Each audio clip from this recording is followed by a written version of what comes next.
Hello बच्चों, तो कैसे हो आप सब। उम्मीद करते हैं आप सब अच्छे होंगे और आपकी पढ़ाई भी बहुत अच्छी तरह से चल रही होगी।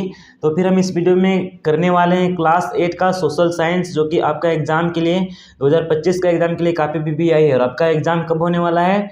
तो आपका एग्जाम जनवरी माह में ही होगा। ठीक है, जनवरी माह में ही होगा। वो भी आपका एग्जाम लगभग एक दिन में ही समाप्त हो जाता है, एक दिन या तो 2 दिन लगेगा। ठीक है, तो आपका पढ़ाई लगातार जारी रहे, इसके लिए मैं आप लोग को इस वीडियो लेकर आया हूँ, वो भी सोशल साइंस का। इसके बाद मैं और दूसरा सब्जेक्ट भी लाऊंगा, इसीलिए आप इस चैनल पर बने रहिए और अपने सारे दोस्तों के पास भी शेयर कीजिए।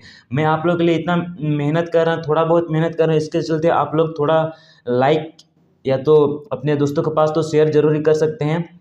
तो फिर हम लोग देखते हैं क्वेश्चन को। ठीक है, अगर आपको वीडियो अच्छा लगेगा तो अपने सारे दोस्तों के पास भी शेयर कीजिए, अगर आपको क्वेश्चन अच्छा लगेगा तो। ठीक है, और ये क्वेश्चन जो है बहुत VVI है, क्योंकि ये सब सवाल बहुत लगभग जरूर छपेगा आपका एग्जाम में। ठीक है, इसलिए आप चैनल क्वेश्चन को याद कर लीजिए, आप कॉपी में नोट करके उसको आप आराम से याद कर सकते हैं। ठीक है, तो फिर हम लोग क्वेश्चन को देखते हैं।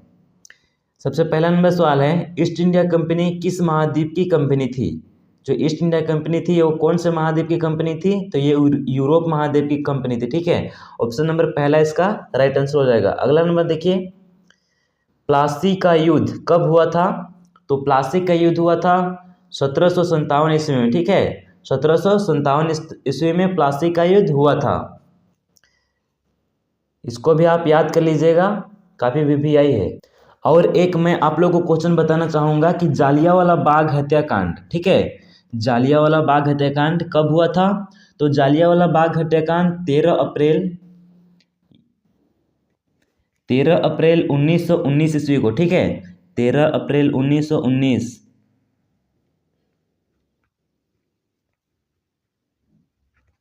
13 अप्रैल 1919 ईस्वी को जालियांवाला बाग हत्याकांड हुआ था। इसको आप याद कर लेंगे। ठीक है, क्योंकि ये भी आपका एग्जाम में पूछा जा सकता है सवाल। ठीक है, अगला नंबर सवाल क्या है देखिए, नेक्स्ट नंबर सवाल है, झारखंड के किस महान नायक का जन्म उलिहातू नामक गांव में हुआ था?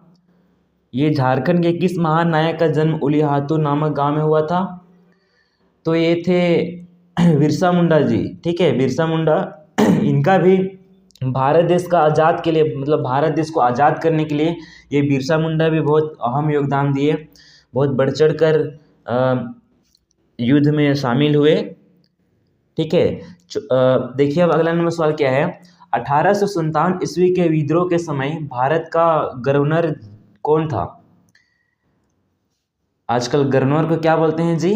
तो गवर्नर को राज्यपाल बोलते हैं। ठीक है, 1857 ईस्वी के विद्रोह के समय भारत का गवर्नर कौन था उस समय? तो ये लॉर्ड कैनिंग थे। ठीक है, ऑप्शन नंबर 2 इसका राइट आंसर हो जाएगा। लॉर्ड कैनिंग उस समय थे 1857 के विद्रोह के समय भारत का गवर्नर जनरल। अगला नंबर सवाल क्या है देखिए, इनमें से कौन नवीकरणीय योग संसाधन का उदाहरण है?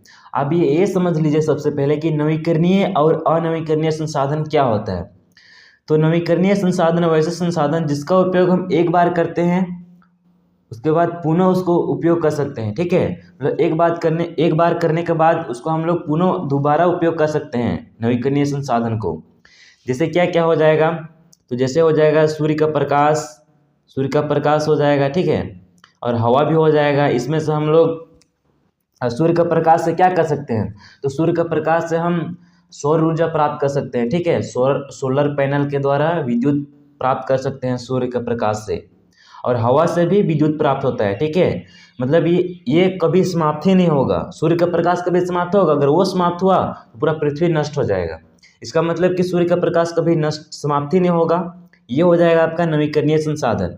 और अनवीकरणीय संसाधन वैसे संसाधन होता है जिसका उपयोग हम लोग एक बार करते हैं, लेकिन बार बार उसका उपयोग हम लोग नहीं कर सकते। जैसे अभी हम कर चुके हैं उपयोग, फिर और कुछ, मतलब ये कभी भी समाप्त हो सकता है, मतलब असीमित है। ठीक है, सीमित नहीं है, ये असीमित है, ये कभी भी समाप्त हो सकता है। इस जैसे कि उदाहरण में समझ लीजिए आप, कोयला ये अनगिनत है, मतलब सीमित है, मतलब सीमित है ये। ठीक है, असीमित नहीं है। कोयला जो है कभी भी समाप्त हो सकता है, उसके चलते भारी मात्रा में गिरावट आ सकता है। ठीक है, कोयला हो जाएगा, पेट्रोल हो जाएगा, ये सब जो है आपका अनवीकरणीय संसाधन हो जाएगा। तो इनमें से कौन नवीकरणीय संसाधन का उदाहरण है? तो उपयोग में से दोनों हो जाएगा। इसका right answer option number third इसका राइट आंसर हो जाएगा। ठीक है, अगला नंबर सवाल है क्या है, देखिए, कपास की खेती किस मिट्टी में होती है?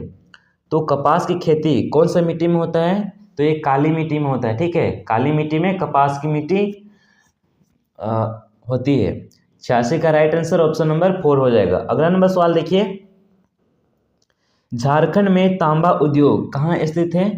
तो झारखंड में तांबा उद्योग घाटशिला में स्थित है। ठीक है, घाटशिला, ऑप्शन नंबर थर्ड इसका राइट आंसर हो जाएगा।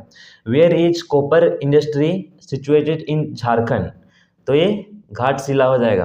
देखिए अब 88 नंबर सवाल है, डॉक्टर BR अम्बेडकर का जन्म किस राज्य में हुआ था? तो ये जो अम्बेडकर जी है इनका जन्म महाराष्ट्र में हुआ था। कहाँ हुआ था? तो महाराष्ट्र में, आप याद रखिएगा। अगला नंबर सवाल है, देखिए, झारखंड को कितने लोकसभा क्षेत्रों में विभाजित किया गया है? झारखंड को कितने लोकसभा क्षेत्रों में बांटा गया है?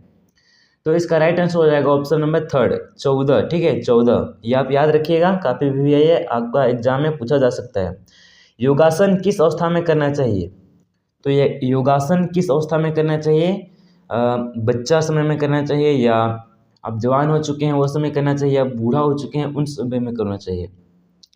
तो इसका राइट आंसर हो जाएगा ऑप्शन नंबर 4, सभी अवस्था में करना चाहिए। छोटे हैं उसमें भी, जब आप जवान हो चुके उसमें भी, आप बूढ़ा हो चुके उसमें भी। ये योगासन करने से आपका शरीर के लिए लाभदायक है। ठीक है, इसीलिए आपको योगासन करना चाहिए। अगला नंबर सवाल है 91 नंबर सवाल, सूरत बंदरगाह भारत के किस तट पर स्थित है? ये जो सूरत बंदरगाह है भारत के किस तट पर स्थित है? तो ये पश्चिम तट पर स्थित है। ठीक है, पश्चिम तट, ऑप्शन नंबर पहला इसका राइट आंसर। अगला नंबर सवाल है, नेक्स्ट नंबर सवाल, भारत में कौन सी संस्था कानून बनाती है? तो भारत में कौन सी संस्था कानून बनाती है? मंत्रिपरिषद बनाती है, या लोकसभा बनाती है, या राज्यसभा बनाती है, या संसद बनाती है? तो 92 का राइट आंसर ऑप्शन नंबर 4 हो जाएगा। ठीक है, संसद बनाती है ये कानून, संसद बनाती है कानून। ठीक है, अगला नंबर सवाल है, स्वतंत्र भारत में प्रथम आम चुनाव कब हुए थे? तो स्वतंत्र भारत में प्रथम आम चुनाव 1951 ईस्वी में हुआ था। कब हुआ था? तो 1951 ईस्वी में, याद रखिएगा, काफ़ी VI सवाल है, आपका एग्जाम में पूछा जा सकता है। नेक्स्ट नंबर सवाल है, 8 अगस्त 1942 ईस्वी को भारत छोड़ो आंदोलन की घोषणा किसने की थी? तो भारत छोड़ो आंदोलन की घोषणा ये महात्मा गांधी किए थे। ठीक है, 94 का पहला नंबर हो जाएगा आंसर, महात्मा गांधी, भारत छोड़ो आंदोलन। अगला नंबर सवाल है, बिरसा मुंडा का जन्म कब हुआ था? तो बिरसा मुंडा का जन्म 15 नवंबर 1875 ईस्वी को हुआ था। कब हुआ था? तो 15 नवंबर 1875 ईस्वी को बिरसा मुंडा का जन्म हुआ था। आपको ईस्वी भी याद रखना है। ठीक है, ईस्वी भी याद रखना है। यहाँ पे सभी जगह रहता 15 नवंबर 15 नवंबर 15 नवंबर, लेकिन आपका ईस्वी अलग अलग दिया हुआ रहता, तो आप कैसे करते? इसीलिए आपको ईस्वी भी याद रखना है और इधर डेट भी याद रखना है। ठीक है, अगला नंबर सवाल है, झारखंड का विरहोर है, तो झारखंड का विरहोर कौन है? तो झारखंड का विरहोर है जनजाति। ठीक है, जनजाति, ऑप्शन नंबर पहला इसका राइट आंसर हो जाएगा। नेक्स्ट नंबर सवाल है, भारत का मैनचेस्टर किसे कहा जाता है? तो भारत का मैनचेस्टर अहमदाबाद को कहा जाता है, ऑप्शन नंबर पहला इसका राइट आंसर हो जाएगा। नेक्स्ट नंबर सवाल है, देखिए, भारत गणराज्य का सर्वोच्च संवैधानिक पद है, तो कौन है? राष्ट्रपति है, ऑप्शन नंबर पहला इसका राइट आंसर हो जाएगा 98 का। ठीक है, भारत गणराज्य का सर्वोच्च संवैधानिक पद मतलब सबसे ऊंचा पद कौन है? तो राष्ट्रपति है। नेक्स्ट नंबर सवाल है, झारखंड में अदरक का उत्पादन कहाँ होता है? तो झारखंड में अदरक का उत्पादन कोडरमा में होता है, ये आप याद रखिएगा। नेक्स्ट नंबर सवाल है, देखिए, किस खनिज को काला सोना कहा जाता है? तो काला सोना किसे कहते हैं? तो काला सोना 100 नंबर का राइट आंसर हो जाएगा, ऑप्शन नंबर 4 पेट्रोलियम। ठीक है, पेट्रोलियम, ये कोयला काला है, इसका मतलब ये नहीं सोचिए कि ये काला सोना कहते हैं इसको, पेट्रोलियम को काला सोना कहा जाता है। ठीक है, इसका राइट आंसर ऑप्शन नंबर 4। तो ये था, इस वीडियो में हम लोग लगभग 20 क्वेश्चन को किए, तो ये आपके एग्ज़ाम के लिए काफ़ी वीवीआई है, इसलिए आप सारे क्वेश्चन को याद कर लीजिएगा, ठीक है। आप याद करने का एक तरीका मैं बताता हूँ, अगर आपको पसंद लगेगा तो क्या कीजिएगा आप, जैसे कि अभी युवा अवस्था में क्या करते हैं लोग, गाना सुनते हैं, तो कुछ ऐसे गाना सुन चलते हैं, तो आपको ये सबसे अच्छा है कि आप इस वीडियो को चालू कर लीजिए और सुनते रहिए और कुछ भी काम कीजिए, तो आपको ये सब करने से भी आपको याद हो जाता है, ठीक है। इसलिए आप ये तरीका अपनाएं।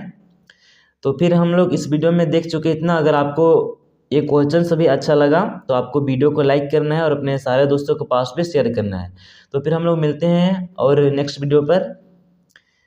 अगर आपको इस चैनल से 1% भी आपको अगर सहायता मिल रहा है तो प्लीज़ चैनल को सब्सक्राइब कीजिएगा और अपने सारे दोस्तों के पास भी शेयर करने का प्रयास करेंगे।